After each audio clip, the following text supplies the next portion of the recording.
नमस्कार, मैं हूं निकिता रस्तोगी और आप देख रहे हैं डीएनपी इंडिया। लोकसभा चुनाव का छठा चरण 25 मई को संपन्न हुआ, जिसके बाद लोकसभा की 543 में से 487 सीटों पर मतदान हुआ।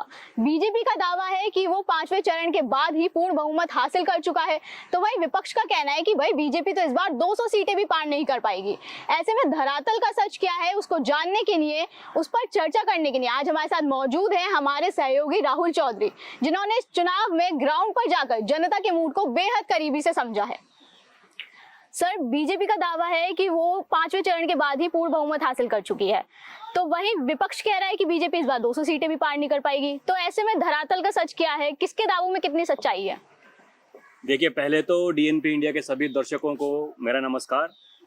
आज निकिता मुझसे सवाल पूछ रही हैं, अमूमन लोगों से मैं सवाल पूछता हूं। देखिए निकिता, दोनों ही दावों में सच्चाई नहीं है। ना ही तो 400 पार में कोई सच्चाई मुझे लगती है और विपक्ष के दावों में भी कोई सच्चाई नहीं है। पूछिए कैसे? कैसे सर? ऐसे क्योंकि 2014 के बाद के हर चुनाव में एक सिस्टम मैंने देखा है कि चाहे आप 2017 का विधानसभा चुनाव लो, मैं यूपी के विधानसभा चुनाव की बात कर रहा हूँ, तब लोगों ने ये कहा कि देखिए बीजेपी इस बार मजबूती से चुनाव लड़ रही है, बीजेपी को फायदा होगा, लेकिन सरकार किसकी बनेगी पता नहीं। अगर बीजेपी सरकार बनती है तो गठबंधन की सरकार बनेगी, बीजेपी अपने दम पर सरकार नहीं बना सकती। नतीजा क्या हुआ हम सभी ने देखा। बीजेपी ने अपने सहयोगी दलों के साथ में 325 सीटें जीतकर सबको हैरान कर दिया। उसके बाद 2019 का चुनाव आया, लोकसभा चुनाव। उस बार कहा जा रहा था कि देखिए 2014 वाली लहर इस बार ग्राउंड पर दिखाई नहीं देती है, लेकिन नतीजे हम सभी के सामने हैं। बीजेपी ने अपने दम पर 303 सीटें जीती। फिर 2022 का विधानसभा चुनाव आया, यूपी वाला, तब भी एक जो पूरा इकोसिस्टम लगा होता है, देखिए तब भी उनका यही कहना था कि भाई इस बार जो है ग्राउंड पर वो चीजें दिखाई नहीं दे रही हैं, बीजेपी की हालत खराब है। अगर सरकार बन भी गई जैसे तैसे करके, तो अपने सहयोगियों को और भी ज्यादा अपने साथ में जोड़ना पड़ेगा, तब जाके सरकार बनेगी। नतीजे हम सबके सामने हैं।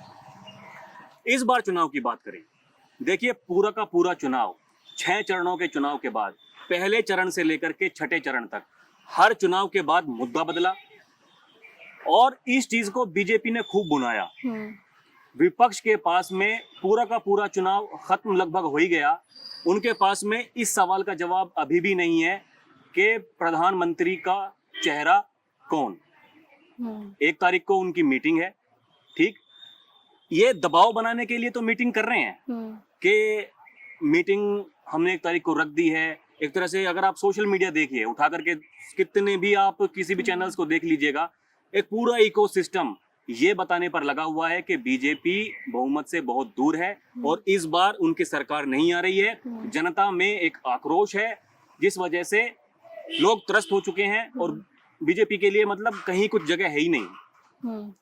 अगर आप सोशल मीडिया देख रहे हैं तो हर किसी को यही दिखेगा कि भैया मामला बहुत टाइट है, लेकिन जब आप फील्ड पर जाकर लोगों से बात करते हैं, उनसे अगर आप बात करेंगे और बात करने में देखिए 10 आदमी से अगर आप बात करते हैं और 10 में से 5 से 6 आदमी अगर ये बात कह रहे हैं कि मोदी, वो बीजेपी का नाम नहीं लेते, वो मोदी का नाम लेते हैं।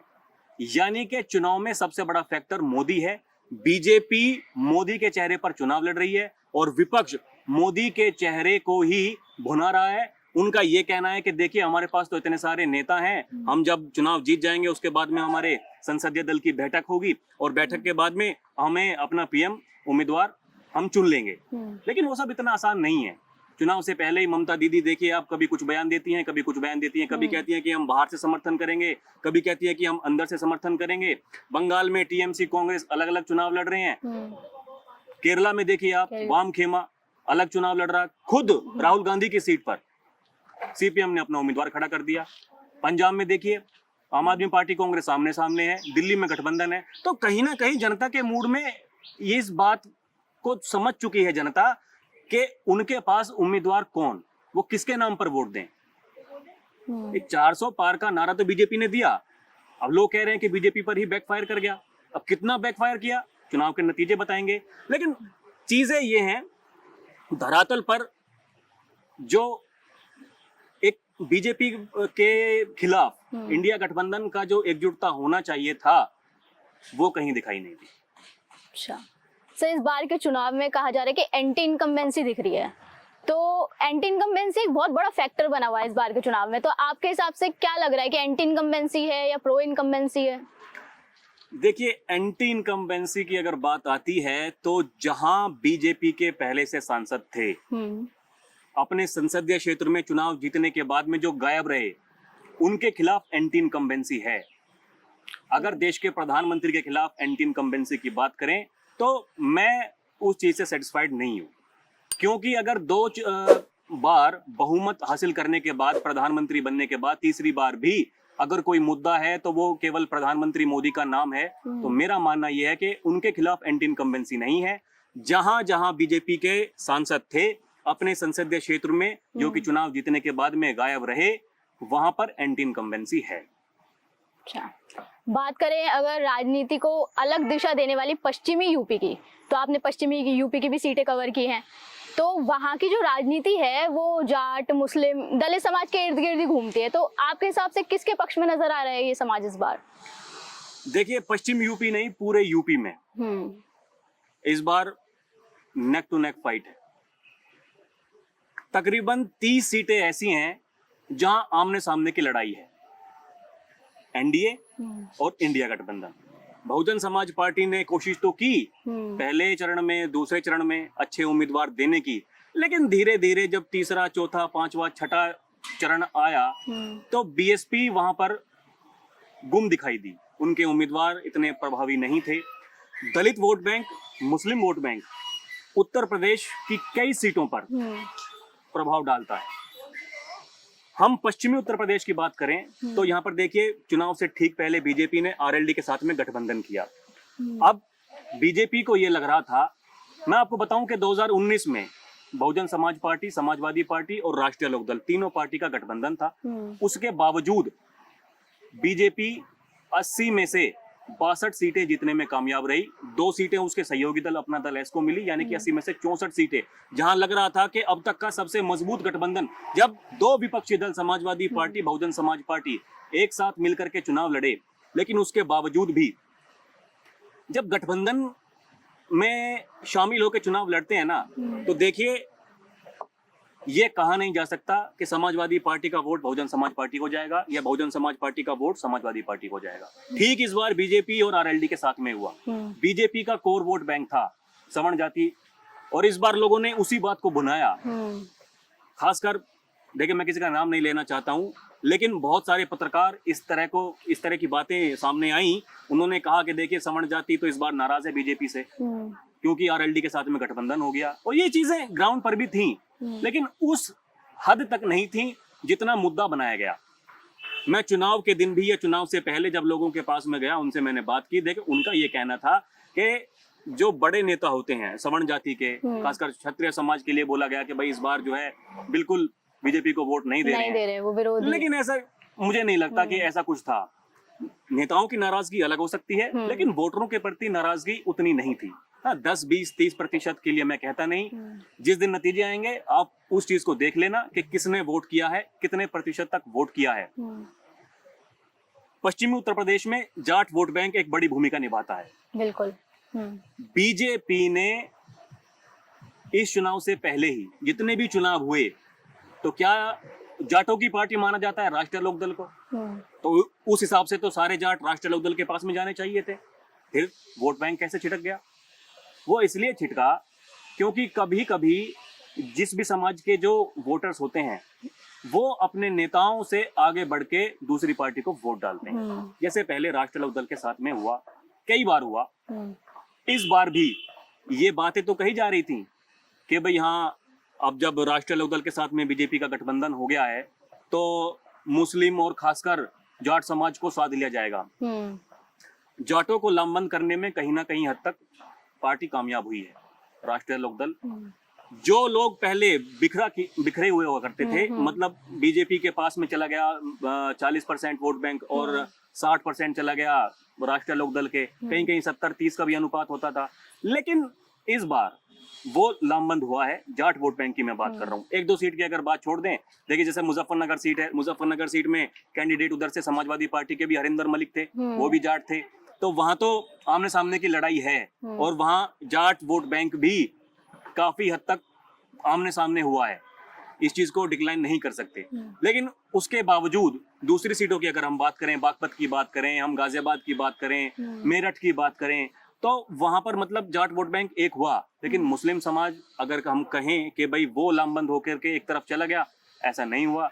जिस दिन नतीजे आएंगे उस दिन आप देख लेना, मेरा अनुमान से मुश्किल से 5 से 10% वोट बैंक गया होगा तो गया होगा राष्ट्रीय लोकदल को ध्यान में रखते हुए बीजेपी के साथ में, वरना मुझे नहीं लगता कि मुस्लिम समाज ने वोट किया है बीजेपी को इस बार भी। ठीक है, आपने बात करी अभी बीजेपी आरएलडी गठबंधन की, तो बीजेपी ने भी एक बहुत बड़ा दाव खेला है आरएलडी से गठबंधन करके, तो आपको क्या लगता है बीजेपी का ये दाव कितना कारगर साबित हुआ है?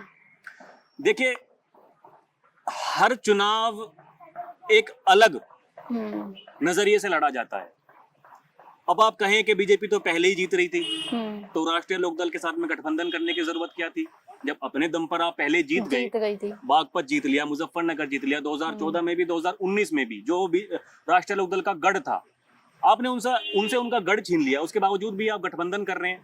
तो हर चुनाव की जो एक कहें तो मतलब धारणा वो अलग होती है, क्योंकि अब वोटर्स वो उनके मूड में क्या है किसी को नहीं पता। बिल्कुल, वो किस तरह से कब अपने नेता से रूठ जाएं, है ना, अपनी पार्टी को सोचें कि भाई उन्होंने हमारे लिए किया है, चलो अब की बार परिवर्तन करके देखते हैं, बदलाव करके देखते हैं।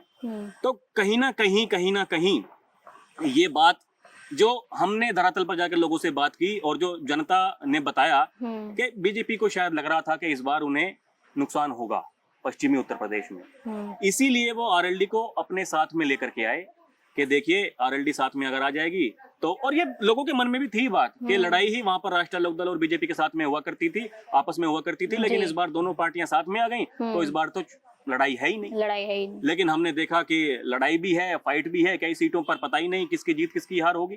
कई सीटें ऐसी जो फंस रखी हैं पश्चिमी उत्तर प्रदेश की ही, बीजेपी आरएलडी गठबंधन होने के बावजूद। तो इसलिए हर चुनाव एक अलग तरीके से लड़ा जाता है, समीकरण अलग होते हैं, वो चाहे जातीय समीकरण हो चाहे फिर धर्म के प्रति समीकरण हो, लेकिन हर चुनाव के अपने समीकरण अलग होते हैं। और इस बार बीजेपी ने चाहा कि राष्ट्रीय लोकदल को साथ में ले लेंगे तो हमारे लिए थोड़ी आसानी हो जाएगी, तो शायद कहीं ना कहीं किसी न किसी जगह पर वो चीजें मुझे लगता है कि उल्टी भी पड़ी, जैसे कि नेताओं में नाराजगी हमें चुनाव के दौरान देखने को मिला कि कई नेता आपस में नाराज दिखे। अब उस नाराजगी का चुनाव पर कितना असर पड़ेगा ये चुनाव के नतीजे बताएंगे। ठीक है, बात करें अगर दिल्ली की, तो आपने दिल्ली की सीटें भी कवर की है। दिल्ली की 7 सीटों पर बीजेपी का कब्जा है, लेकिन इस बार बोला जा रहा है कि आम आदमी और कांग्रेस का गठबंधन बीजेपी को सीधी टक्कर देने वाला है, तो इसमें कितनी सच्चाई नजर आ रही है? देखिए, सीधी टक्कर की अगर बात है तो मैं इस सवाल का जवाब भी सीधा ही दूंगा। बीजेपी ने 2019 में ही चले जाइए आप, 14 में मत जाइए, उनका वोट परसेंटेज उठा के देखिए, जितने आम आदमी पार्टी और कांग्रेस को वोट मिला करते थे उससे ज्यादा बीजेपी को वोट मिले। इस बार के चुनाव में अगर वो वोट बैंक जिसने पहले बीजेपी को वोट दिया था वो इस बार भी बीजेपी को वोट देते हैं, तो मैं नहीं मानता कि बीजेपी को 7 सीटों पर कोई रोक रहा है। हाँ, 1-2 सीट हैं जहां पर लड़ाई है, उत्तर पूर्वी दिल्ली है, मैं मानता हूं वहां पे लड़ाई है, जीत का अंतर कम हो सकता है, लेकिन मुझे ऐसा लगता है कि जो परिणाम है वो बीजेपी के पक्ष में होंगे। 2 वजह है उसके पीछे। पहली, आम आदमी पार्टी का और कांग्रेस का गठबंधन तो हुआ, लेकिन धरातल पर वो चीजें लोगों में नहीं दिखाई दी। देखिए, जब भी कोई गठबंधन होता है, पार्टी आलाकमान के बड़े नेता अगर एक साथ मिलकर चुनाव प्रचार करते हैं तो जनता में उसका एक अलग मैसेज जाता है।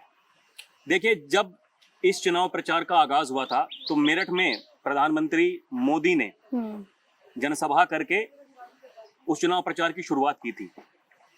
अब आप कहेंगे कि पश्चिम में आप चुनाव प्रचार की शुरुआत कर रहे हैं, लेकिन आपने वहां पर अपने जितने भी एनडीए के सहयोगी दल थे, चाहे अपना दल की अनुप्रिया पटेल हो, संजय निषाद हो, निषाद पार्टी के, ठीक है, हरियाणा से आपने हरियाणा के मुख्यमंत्री को बुलाया, यानी कि शक्ति प्रदर्शन करने की आपने इच्छा जताई और उसको दिखाया कि भैया हमारे दल हमारे साथ में है। जब मंच पर बड़े नेता दिखते हैं ना, तो उस चीज का जनता में एक अलग मैसेज जाता है। वो चीज इंडिया गठबंधन नहीं कर पाया। अब आप देखिएगा, जिस दिन नामांकन हुआ प्रधानमंत्री मोदी का, आपने देखा वहां पर शक्ति प्रदर्शन, पूरे देश भर से एनडीए गठबंधन के बड़े नेता वहां पर उनके साथ में मौजूद थे, उनका टिकट, उनका नामांकन भरवाने के लिए। तो उस चीज का मैसेज एक अलग जाता है। ठीक, आप रायबरेली जाइए, आप अमेठी जाइए। रायबरेली में जिस दिन नामांकन किया राहुल गांधी ने, आपको कांग्रेस के आलाकमान नेताओं के अलावा बताइए कौन से नेता वहां पर मौजूद थे। अमेठी में चुनाव देखिए, अमेठी की सीट फंसी हुई है। मैं ये नहीं कह रहा कौन जीतेगा कौन हारेगा, वहां पे लड़ाई है, ठीक है, लेकिन अमेठी में केएल शर्मा के समर्थकों के अलावा वहां पर कौन गया उनका नामांकन करने के लिए, जबकि वो सीट ऐसी सीट थी है जो कि कांग्रेस की परंपरागत सीट मानी जाती है। रायबरेली में राहुल गांधी अच्छी लीड ले रहे हैं, खबरें इस तरह की आ रही हैं कि वो अच्छे अंतराल से चुनाव जीतेंगे, लेकिन अमेठी में मुझे नहीं लगता, ये कहा नहीं जा सकता कि कांग्रेस अब की बार भी वहां पर कुछ कमाल दिखा पाई। वहां पर लड़ाई है, नतीजे किसके पक्ष में जाते हैं देखिए, वो तो जो वोटर ने जो वोट किया है नतीजे के आधार पर ही पता चलेगा। लेकिन इतना तय है कि जो साइलेंट वोट होता है, आप पिछले इतिहास के कोई भी आंकड़े उठा के देख लीजिए, साइलेंट वोट बैंक हमेशा बीजेपी के पक्ष में जाता है। आपने अभी बात करी उत्तर पूर्वी सीट की, दिल्ली की, तो मतलब कांग्रेस से जो कन्हैया कुमार प्रत्याशी हैं, तो वो मनोज तिवारी को इस बार टक्कर दे रहे हैं, तगड़ी फाइट है उनके बीच। देखिए, ऐसी बातें तो सामने आ रही हैं, हमने भी देखा धरातल पर टक्कर तो है। आप जब लोगों से बात करने के लिए जाते हैं तो वहां पर देखिए, ये भी नहीं पता होता कि भाई यहाँ ये किसका गढ़ है किसका नहीं है। मैं तो ऐसे ही चला जाता हूँ, ये देख के मैं नहीं जाता कि भाई कहाँ बीजेपी है, कहाँ आम आदमी पार्टी है, कहाँ कांग्रेस है। कुछ लोग हैं जो इस बात को मानते हैं कि भाई यहाँ अब की बार जो है वहां पर टक्कर है, लेकिन लोगों के मन में ये भी बात है कि कन्हैया कुमार की छवि कैसी है, किस तरह से वो बेगूसराय में पिछली बार चुनाव लड़े थे, क्या कितना वोट बैंक उनको मिला था। इस बार जब वहां पर आरजेडी से बात नहीं बनी, तो उनको जब लालू नहीं माने टिकट देने के लिए, तो कांग्रेस उनको दिल्ली लेकर के आ गई। उनका व्यक्तित्व किस तरह का रहा है, देखिए मैं ज्यादा गहराई में नहीं जाऊंगा, लेकिन लोगों के प्रति जो छवि है उनकी, उस छवि को अलग नहीं किया जा सकता। एक बार जो टैग किसी के ऊपर चिपक जाता है, उसको साफ करने में समय लगता है।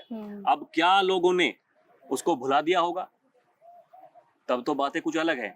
लेकिन कहीं ना कहीं जब आदमी वोट देने के लिए जाता है, और खासकर बीजेपी इस काम में माहिर है। मैं आपको बताऊं, दिल्ली का चुनाव जिस दिन मैं पहले दिन ग्राउंड पर गया, तो ऐसा लग रहा था कि अब की बार बीजेपी के लिए मुश्किल है। नरेंद्र मोदी देश के प्रधानमंत्री पहली बार यमुना खादर में चुनाव प्रचार करने के लिए पहुंचे, जहां पर आज तक देश का कोई भी प्रधानमंत्री नहीं आया। लोगों ने नैरेटिव चलाया कि देखिए इतनी हालत खराब है कि प्रधानमंत्री को वहां चुनाव प्रचार करने के लिए आना पड़ रहा है, जहां पर देश का पहले कोई प्रधानमंत्री नहीं गया। उस दिन 3 लोकसभा सीटों को एक साथ साधा गया। लेकिन देखिए, चलाने वाले नैरेटिव तो चलाएंगे, उसके पीछे का सत्य कुछ अलग है। बीजेपी उस तरह से चुनाव को लड़ती है जहां पर लोग जो सोचते हैं वो उससे आगे का सोचती है। उन्होंने उस चीज को पकड़ा कि भाई यहाँ पे कोई नहीं गया कभी, हम यहाँ पे जाकर के चुनाव प्रचार अगर मोदी जी की रैली हम यहाँ कराएं तो लोगों में कितना उत्साह होगा। और मैं उस दिन वहां धरातल पर मौजूद था, मैंने लोगों से बात की, उनके अंदर एक उत्साह था कि भाई हमारे देश का ये पहला प्रधानमंत्री है जो आज यहाँ पर इस जगह पर आ रहा है। तो उसका जोश जो लोगों के अंदर था वो देखने लायक था। अब वो जोश कितना वोटों में तब्दील होता है, नतीजे बताएंगे। लेकिन चुनाव को पलटने में बीजेपी माहिर है, और खासकर चुनाव से 3-4 दिन पहले जब विपक्ष थोड़ा ये सोचता है कि भाई हाँ यहाँ हम आसानी से लीड ले रहे हैं, कोई दिक्कत नहीं है, वहां बीजेपी रातों रात चुनाव पलट देती है। यही वो कारण है कि हर बार मैं कह रहा हूं, आप 2014 से बात कितने आप देख लीजिए। अच्छा, पिछली बार चुनाव हुआ तो मध्य प्रदेश, छत्तीसगढ़, राजस्थान, कोई नहीं कह रहा था कि बीजेपी की सरकार बने। राजस्थान में एक प्रचलन था कि भाई हर बार 5 साल बाद सरकार बदलती है, तो इस बार वहां पर बीजेपी की सरकार आ जाएगी, क्योंकि जनता ये ठान चुकी है कि 5 साल ही हमें तो सरकार रखनी है। एमपी में कोई नहीं कह रहा था। क्या कोई कह रहा था कि वहां पे 160 से ऊपर सीटें आ जाएंगी? लेकिन आई। छत्तीसगढ़ में कोई नहीं कह रहा था सरकार बनेगी, लेकिन सरकार बनी। तो मैं वही बात कह रहा हूँ कि वो जो थिंक ऑफ डिफरेंस है ना, वो जो बीजेपी के पास में है वो विपक्ष के पास में इस चुनाव में भी नहीं रहा। जी बिल्कुल, लोगों के जोश की बात करें कहीं ना कहीं तो इस बार वोट परसेंटेज में कमी आई है। 2014 और 2019 के तुलना में देखा जाए तो लोगों में वो जोश कम दिख रहा है। इसके पीछे का कारण क्या हो सकता है? देखिए, जोश की अगर बात करें कि चुनाव में वोट प्रतिशत कम हुआ, अगर आप आंकड़ों पर जाएंगे तो इतना भी कम नहीं हुआ 2019 की तुलना में। अब चाहे वो कुछ भी बात की जाए कि भाई यहाँ इलेक्शन कमीशन ने बाद में आंकड़े बढ़ा दिए, तो उन्होंने बढ़ा के दिए आंकड़े जैसे भी हैं, मैं उस पर नहीं जाऊंगा। लेकिन जब भी वोटर वोट, देखिए 3 प्रकार के वोट होते हैं, वोटर्स होते हैं। एक जो सत्ता के साथ में है, वो चाहे कुछ भी हो, कुछ भी कहा जाए, कुछ भी चलाया जाए, वो हमेशा सत्ता के साथ में ही रहेंगे। कोर वोट बैंक जिसे कहा जाता है। एक वो है जो सत्ता के खिलाफ है, वो सत्ता के खिलाफ ही रहेंगे, उनको तुम कुछ भी समझाओ वो नहीं मानने वाले हैं। तीसरा जो वोट बैंक है, उसमें भी 2 प्रकार के वोटर्स होते हैं। एक वो है जो ये सोचता है अरे सबको पता तो है ही, कंफ्यूज्ड जो होते हैं कि भाई पता तो सबको है कि क्या होने वाला है क्या नहीं होने वाला, ठीक है हमारे वोट से कौन सा सरकार बन जाएगी, जो मान के बैठ जाते हैं कि आना तो हमारे वोट से कौन सा सरकार बन जाएगी और हमारे वोट से कौन सा सरकार गिर जाएगी। उसमें जो दूसरे प्रकार के होते हैं वो ऐसे होते हैं जो लास्ट टाइम तक एकदम कंफ्यूज्ड हैं, आखिर में सोचते हैं अरे ठीक है, देखिए पता लग जाता है कि भाई हाँ आदमी एक मोहल्ले में रह रहा है, उस मोहल्ले का पता चल जाता है उस आदमी को कि भाई हाँ हमारे मोहल्ले में क्या जोर है। किसी गांव में रह रहा है, उस गांव का पता चल जाता है कि हमारा गांव किस तरफ जा रहा है ना। नगर पालिका में किसी में है तो वहाँ के लोगों का पता चल जाता है कि भैया हाँ यहाँ के लोग जो है किस तरफ जा रहे हैं। वो सोचते हैं क्यों अपना वोट बर्बाद करना, जहाँ सब जा रहे हैं वहीं हम चले जाते हैं, है ना। तो एक तो देखिए ये गर्मी एक बहुत बड़ा कारण रही चुनाव में कि जहाँ लोग थोड़ा समझ गए कि भाई यार हमारे वोट डालने से क्या होगा, जो कुछ होना है वो तो होना ही है। उसके बावजूद भी अगर वोट डालने के लिए लोग जा रहे हैं तो कहीं ना कहीं वो ये सोच के जाते हैं कि भाई या तो हमें बदलाव करना है या फिर हमें जैसे चल रहा है चलने देना है। ऐसा कोई नहीं वोटर वहां पे मिलता उस दिन कि जो ये कहे कि हाँ ठीक है हमने तो डाल दिया देखा जाएगा, ऐसा कोई नहीं होता। कुछ ना कुछ वो कहेगा ही कहेगा, वो या तो कहेगा कि भैया सब कुछ बहुत बढ़िया है या कहेगा कि बदलाव की जरूरत है। तो एक जो ये थिंकिंग बन जाती है कि भाई हाँ सब कुछ ठीक चल रहा है कोई दिक्कत नहीं है, हमारे वोट से क्या होगा। तो वोट अगर कम प्रतिशत, वो किसी भी दल का हो सकता है, वो एनडीए का भी हो सकता है, वो इंडिया का भी हो सकता है। मैं ये नहीं कहूंगा कि कम वोट प्रतिशत हुआ तो भाई वो एनडीए के फेवर में जा रहा है, वो इंडिया के फेवर में जा रहा है। आपने देखा भी होगा चुनाव के दौरान, चुनाव के वक्त, चुनाव के दिन जो भी पार्टी आलाकमान होते हैं, कोई से भी दल के पार्टी आलाकमान के जो नेता होते हैं, वो इस बात को लोगों के सामने पेश करने की कोशिश करते हैं कि भैया मतदान कीजिए, पहले मतदान फिर जलपान। तो दोनों ही तरफ से ये कोशिशें की जाती हैं कि हमारे जो वोटर्स हैं वो वोट डालने के लिए जाएं। अब किसकी बात लोग मानते हैं किसकी नहीं मानते हैं, वही चुनाव के परिणाम में जो अंतर होता है वो ये तय करता है। सर इस बार के चुनाव में सबसे बड़ा मुद्दा कौन सा नजर आ रहा है आपको? देखिए जैसे हमने सबसे पहले वाले सवाल में यही कहा कि चरण दर चरण जैसे जैसे मतलब फेस वाइज चुनाव आगे बढ़ता रहा, मुद्दे चेंज होते रहे। बीच में सबसे पहले विकास का मुद्दा चला, विपक्ष की तरफ से गरीबी, बेरोजगारी, महंगाई के मुद्दे चले, ठीक बिल्कुल। और सरकार की तरफ से पहले विकास के नाम पर वोट बैंक चला, सबका साथ सबका विकास, उसके बाद में मंगलसूत्र आ गया, भैंस आ गई, पता नहीं क्या क्या आते रहे। तब देखिए वो होता है जहां जहां जिस दल को ये लगेगा कि हमारे ऐसा बोलने से वोट बैंक हमारे पक्ष में आ सकता है, वो उन मुद्दों को भुनाएगा, चाहे वो कोई भी हो। देखिए पश्चिम बंगाल में इस बार सबसे ज्यादा वोट डाले जा रहे हैं, परिणाम क्या होंगे ये तो वक्त बताएगा। लेकिन ऐसा कहा जाता है कि जहां पर वोट प्रतिशत ज्यादा होता है तो वहां बदलाव होता है, कहीं कभी कभी ऐसा नहीं भी होता, मैं वही बात कह रहा हूं। और इस चुनाव में आप देख लीजिए, बीजेपी ने जो संदेश खली का जो मामला था खूब भुनाया उसको, खुद प्रधानमंत्री ने भी कई बार रैलियों में इस बात का जिक्र किया, है ना। तो ये चलता है चुनाव में। देखिए मैं फिर एक बात कहूंगा कि इस चुनाव में बीजेपी की तरफ से जो सबसे मजबूत मुद्दा रहा, पीएम मोदी रहा। जब आप जनता के बीच में बात करने के लिए जाते हैं ना, उनसे पूछते हैं कि भाई यहाँ कैसा माहौल है, किसका रुझान है, तो वहां से एक ही सवाल का जवाब आता है। जो पक्ष वाले हैं, जो बीजेपी को वोट कर रहे हैं, वो ना तो बीजेपी का नाम लेते, ना अपने प्रत्याशी का नाम लेते, वो केवल प्रधानमंत्री मोदी का नाम लेते हैं। आपका टोटल टर्नओवर क्या कह रहा है कि क्या इस बार बीजेपी दोबारा सत्ता में आएगी? देखिए, मेरा जो अपना आकलन है और जितना मैं लोगों से बात करके समझ पाया, बीजेपी इस चुनाव में भी सबसे बड़ी पार्टी बनकर उभर रही है। अब वो जो बहुमत है उसके कितना पास कितना दूर रहती है ये वक्त बताएगा, लेकिन इतना तय है कि बीजेपी सबसे बड़ी पार्टी बनकर उभर रही है एक बार फिर। अब वो बहुमत के पास जाते हैं या 300 के पास जाते हैं या उससे आगे बढ़ते हैं, ये बताएगा जो चुनाव के नतीजे आएंगे वही बताएगा।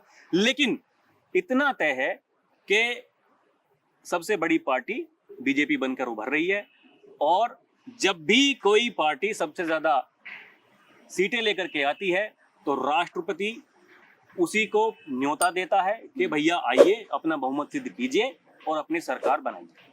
किसी राज्य का चुनाव हो, कोई भी पार्टी अगर सबसे ज्यादा सीटें लेकर के आती है तो राज्यपाल ये बोलता है कि भैया आपकी सबसे ज्यादा सीटें हैं, बहुमत के आप करीब हैं, आप बताइए कैसे आप अपना बहुमत सिद्ध कीजिए और कैसे आप अपनी सरकार बनाएंगे, बनाइए। तो इतना तो तय है। बाकी क्या होता है, देखिए मैं कोई विश्लेषक तो हूं नहीं, चुनावी विश्लेषक कि भाई हाँ मैं एकदम, या मैं सेफोलॉजिस्ट हूं कि मैं बिल्कुल एकदम, या फिर कोई ज्योतिष हूं कि मैं भविष्यवाणी कर दूं कि भाई कितनी सीटें आएंगी कितनी नहीं आएंगी। लेकिन इतना मैं कह रहा हूं कि बीजेपी सबसे बड़ी पार्टी बनकर के उभर रही है। अब कितनी सीटें आती हैं, क्या जरूरत पड़ेगी, या पहले की तरह ही जो बात कही जाती है, जैसे मैंने पहले ही बताया कि मैं लगातार देख रहा हूं कि हर बार ये कहा जाता है कि बीजेपी आ तो रही है लेकिन इस बार मामला टाइट है, अपने सहयोगियों की जरूरत पड़ेगी। क्या वो इस चुनाव में भी बात सामने आती है या नहीं आती, उसका आपको भी और हमें भी, मुझे तो बड़ी बेसब्री से इंतजार है। क्योंकि देखिए, लोगों से जब बात करते हैं सड़कों पर जाकर तो एक रहता है कि हाँ भाई हमारा आकलन ऐसा था, मैंने वहाँ बात की थी और मुझे ऐसा लग रहा था, मैं वहाँ पे सही हूँगा या गलत हूँगा। तो बेसब्री से इंतजार उस चीज का रहता है। पहले तो एग्जिट पोल्स का इंतजार है और उसके बाद चुनाव के नतीजों का इंतजार है। बहुत बहुत धन्यवाद सर। तो देखा आपने, सर ने हमें बड़ी अच्छे से समझाया कि धरातल का सच क्या है, किसके दावों में कितनी सच्चाई है, जिसके बाद देखना दिलचस्प होगा कि बीजेपी जीत की हैट्रिक लगाती है या विपक्ष कुछ कमाल कर दिखा जाता है। आप देखते रहिए डीएनपी इंडिया। नमस्कार।